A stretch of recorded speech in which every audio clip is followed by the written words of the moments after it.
Olá! Hoje nós vamos para o capítulo 27 do livro do Eclesiástico, também chamado Siracida por causa do autor Ben Sirac, Jesus Ben Sirac. É importante a gente lembrar que é um livro sapiencial, né, de sabedoria, muito próximo do tempo dos evangelhos, porque é um livro escrito por volta de 180 a.C. Então, nós temos muita sabedoria aí também a partir desse contato com outras culturas.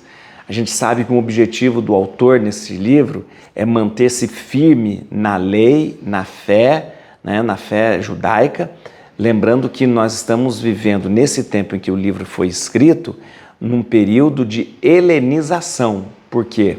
Porque nós estamos vivendo aí um período da dominação seleucida. Logo depois de Alexandre Magno, né, nós temos aí a dominação seleucida, que é um grande esforço de helenização dos costumes de todo esse reino, chamado de todo esse império seleucida.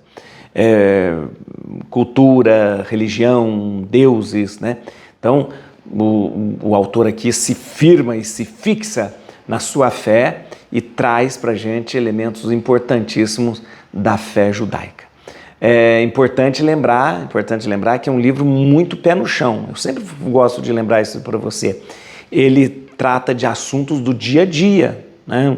Das relações humanas, comerciais, sociais. Então é um livro muito encarnado, ou seja, muito no meio do povo, tá bom? Vamos lá? Dá um like no vídeo, se inscreva no canal, viu? Chame mais gente para se inscrever no canal. Obrigado você que está aí comigo fazendo essa caminhada. Obrigado mesmo. Já falei, só os fortes e os corajosos conseguem, tá bom? A gente vai ler a Bíblia inteira, viu? Bíblia na mão, Espírito Santo no coração. Guiados por esse Espírito de Deus, vamos ler aqui. Capítulo 27. A pobreza fez cair vários deles no pecado. Quem procura enriquecer afasta os olhos de Deus. Como se enterra um pau entre as junturas das pedras, assim penetra o pecado entre a venda e a compra. O pecado será esmagado com o pecador. Se não te aferrares firmemente no temor ao Senhor, tua casa em breve será destruída.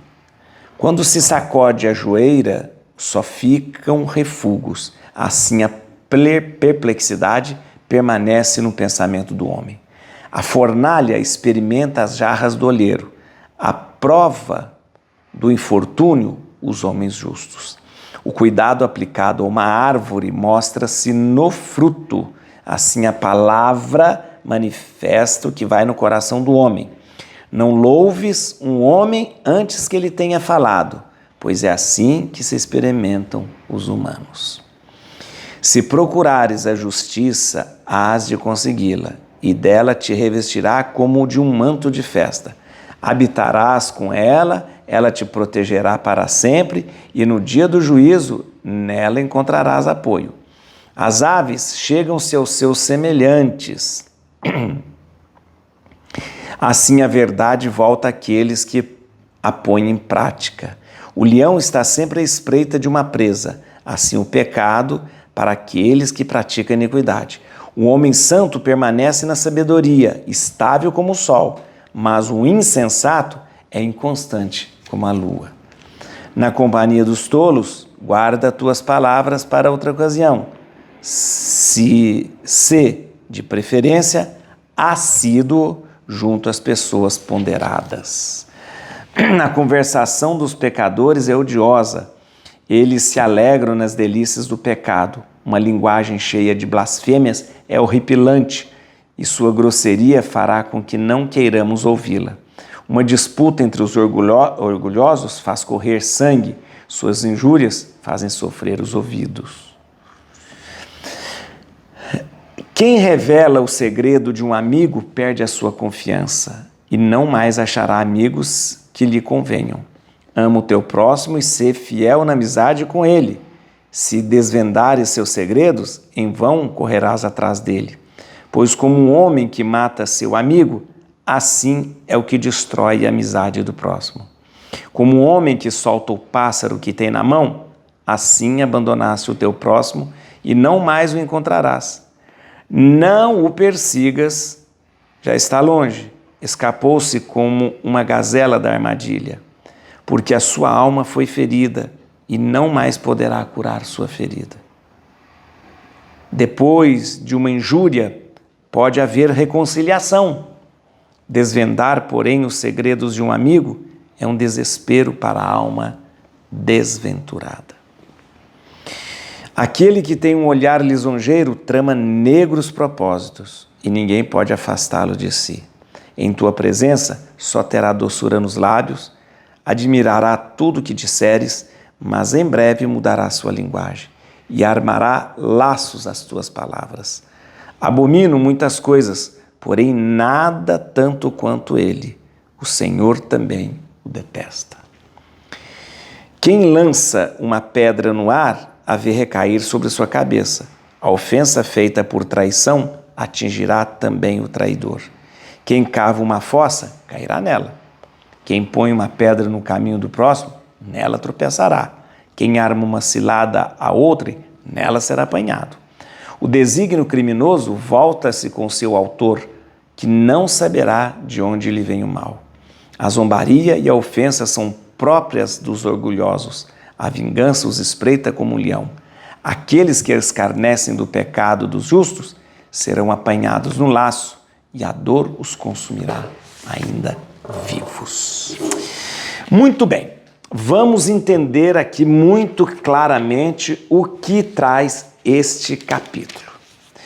Muito importante mesmo. No comecinho desse capítulo, deixa eu te explicar. No comecinho desse capítulo, nós temos aqui a continuação do capítulo anterior, que falava sobre o comércio, o perigo do comerciante. Dizia assim, olha, coisas perigosas e difíceis são aquele que negocia, aquele que é o taberneiro, ou seja, que tem um comércio. Isso no capítulo anterior. No começo desse capítulo, continua ainda falando que por que não se leva em conta, por que de repente tem essa visão tão negativa do comerciante? Porque o comerciante, aí vem explicando aqui, porque o comerciante está pensando somente no lucro, e também porque o comerciante é aquele que tem contato com outras culturas, como eu já lhe disse. É aquele que tem contato com outras religiões. Por quê? Porque o comerciante é obrigado a fazer negócio com estrangeiros, é obrigado a fazer negócio com pessoas que têm outra religião. Então o autor aqui vê com maus olhos os comerciantes, por dois motivos. Primeiro, porque ele vê o comerciante como aquele que só está preocupado em ter lucro, né? Olha aqui como o versículo 1 diz: quem procura enriquecer afasta os olhos de Deus, né? Então, primeira coisa, o comerciante só pensa em enriquecer, então ele não é bem visto aqui pelo autor. Mas também tem aquela questão, o comerciante é aquele que tem contato com outras culturas, com outras religiões. Tá. Aí o capítulo propriamente dito começa aqui no versículo 3. O capítulo começa praticamente no versículo 5. Então deixa eu te explicar. Este capítulo ele trata de coisas bem definidas. Num primeiro momento, fala sobre a palavra. A palavra. Não está dizendo da palavra de Deus, da palavra do homem, da palavra daquela que vale como assinatura, da palavra, né? Da palavra, né? Quando você dá a sua palavra, né? No outro momento, fala sobre a justiça, como é importante a justiça. No outro momento, vem falar sobre o segredo, o amigo que deve guardar segredo, o amigo que de repente conta o segredo de um amigo para todo mundo, o perigo que isso é. E ele termina com um tema muito interessante sobre a hipocrisia. Vamos fazer um esquema? Olha aí no quadro esse esquema. Então vamos ver. Deixa eu explicar então para você como que é o esquema deste capítulo 27. Esse capítulo 27, ele se divide em temas bastante definidos. A palavra, a justiça, o segredo e a hipocrisia. Muito bem, a partir do versículo 5, nós temos uma descrição sobre a palavra que sai da boca da pessoa, palavra que deve ser mantida. A partir do versículo 9, nós temos algo bem definido sobre a justiça. A justiça como um manto de festa que nós nos revestimos. A partir do versículo 17, nós temos o segredo e a descrição que deve ser mantida entre os amigos. E a partir do versículo 25 até o final, nós temos algo muito bem definido sobre a hipocrisia. A hipocrisia que deve ser evitada e deve ser condenada. Muito bem, vamos ver aqui. A partir do versículo 5, nós vemos aqui como a questão, como o capítulo trata a palavra.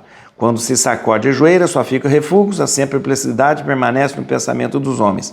É importante lembrar aqui, não louves o homem antes que ele tenha falado, pois é assim que se experimenta os humanos. Então, há peso da palavra que sai da boca de um homem, o peso da palavra que sai da boca de um homem. A partir do versículo 9, nós temos aí uma longa descrição sobre a justiça. Veja só, né? Se procurares a justiça, has de consegui-la. Dela se revestirá como de um manto de festa. Interessante, a justiça é comparada a um manto de festa.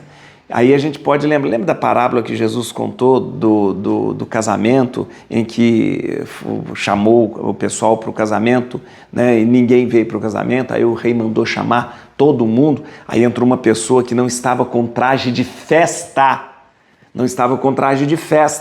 e aí o rei falou, saia daqui porque você não está vestido.